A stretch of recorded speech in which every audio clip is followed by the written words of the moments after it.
साथियों नमस्कार। आप सुन रहे हैं ऑडियो बुक के माध्यम से गुलामगिरी का सारांश। ढोंडीराव तात लेकिन आपने पहले कहा था कि ऐसा कोई विभाग नहीं है जिसमें ब्राह्मण न हो। फिर चाहे वह सरकारी विभाग हो या गैर सरकारी, इन सब में मुखिया ब्राह्मण कौन है?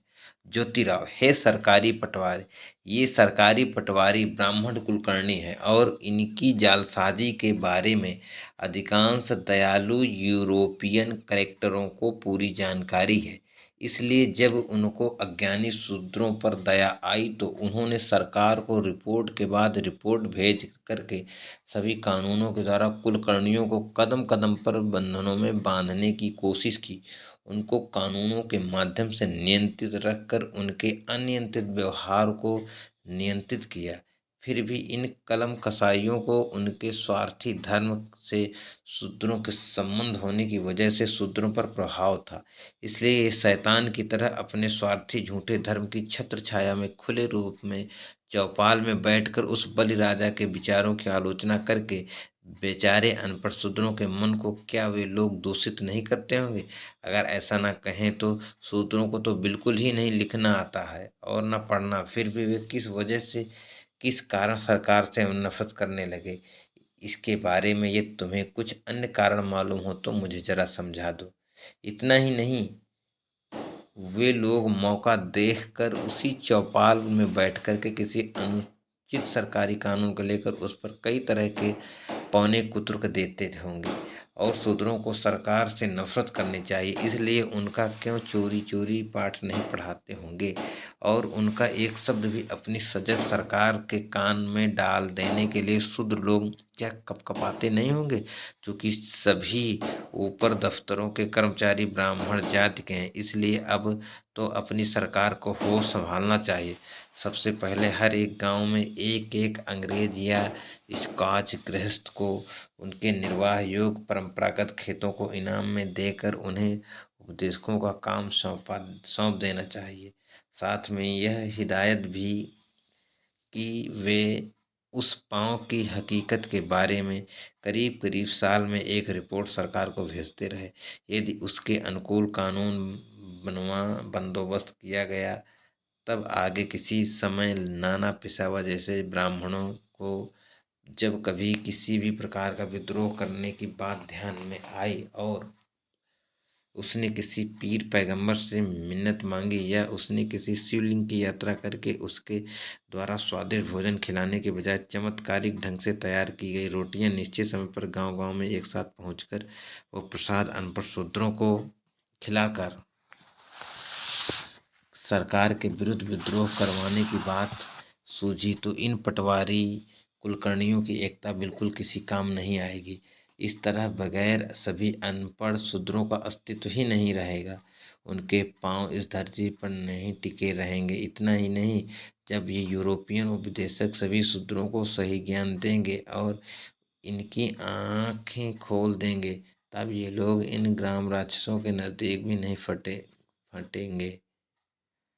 दूसरी बात यह है कि सरकार को अपने ग्राम कर्मचारी पटेल से लेकर कुलकर्णियों तक के काम की परीक्षा लेनी चाहिए और इस तरह के महत्वपूर्ण कामों को एक ही जाति या विशिष्ट जाति के लोगों के हाथ नहीं सौंपना चाहिए।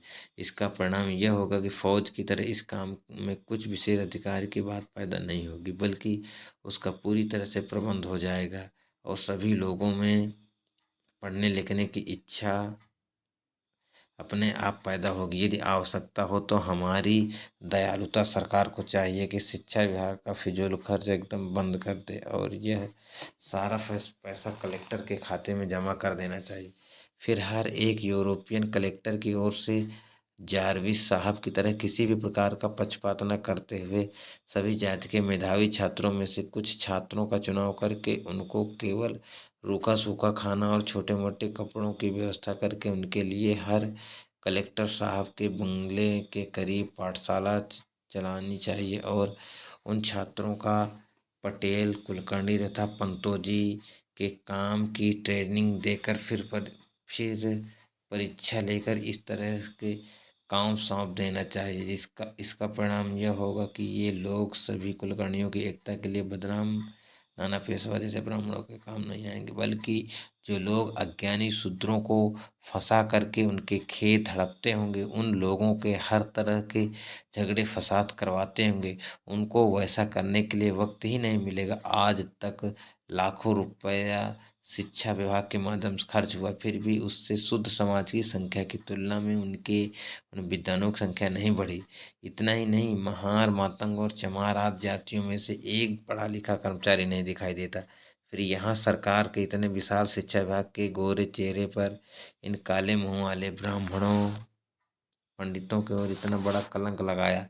और कड़वे करेले हमारी सरकार है इतने घी में डालकर शक्कर घोलकर पकाए, फिर भी उन्हें अपनी जात स्वभाव छोड़ नहीं, और अंत में कड़वे करेले की तरह कड़वे ही रहे।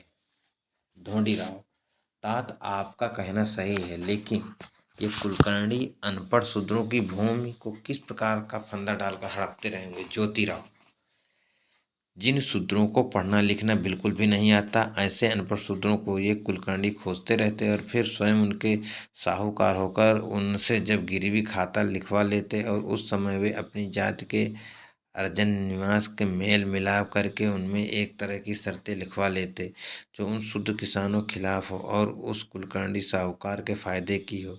फिर जो शर्त लिख जाती उनको न पढ़ते हुए गलत शर्त बातें पढ़कर सुनाई जाती। फिर उस कागज पर उनके हाथ के अंगूठे निशान लगाकर अपना वही खाता पूरा कर लेते। फिर कुछ दिनों बाद जालसाजी से उन शूद्रों की जमीन जायदाद लिखी गई और शर्तों के अनुसार हफ्ते होंगे कि नहीं।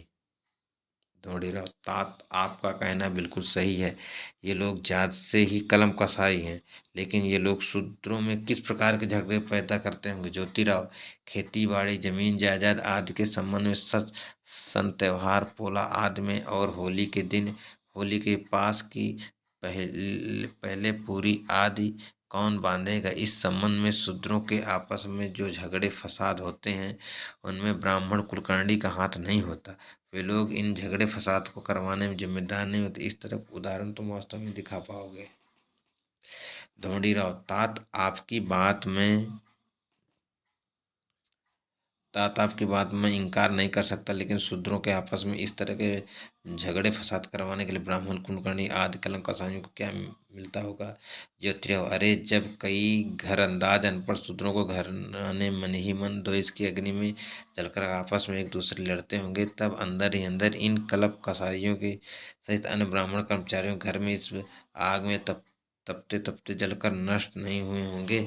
अरे इन कलम कसाईयों की नारद शाही की वजह से स्थानीय फौजदारी और दीवानी विभाग का खर्च बेहद बढ़ गया, और वहाँ के अधिकांश कर्मचारी, मामलेदार से लेकर ग्राम सेवक तक सभी अपने प्रेम भार को दे वस्त्र नहीं न प्रचत है इस मतलब बेईमानी करते हैं। इस संबंध में चिरी मेरी देव इसे यमुनी गायत्री का उपदेश उन पवित्र पुरोहितों के अपनाने की वजह से ब्राह्मण वकीलों की दलाली काफ़ी बढ़ गई। फिर यह बताओ कि बड़ी बड़ी कोर्ट कचहरियों में बैठकर जोर जोर से हंसी के फव्वारे छोड़ते हुए घूमते हैं कि नहीं। इसके अलावा मुंसिफ, नवाब, सरंजाम कितने बड़े हैं इसका हिसाब दो। इतना बंदोबस्त होने के बावजूद भी गरीब लोगों को न्याय सस्ता और आसानी से मिलता भी नहीं है। इसी वजह से गांव खेड़ों में सभी लोग मिलकर यह कहावत प्रसिद्ध हुई।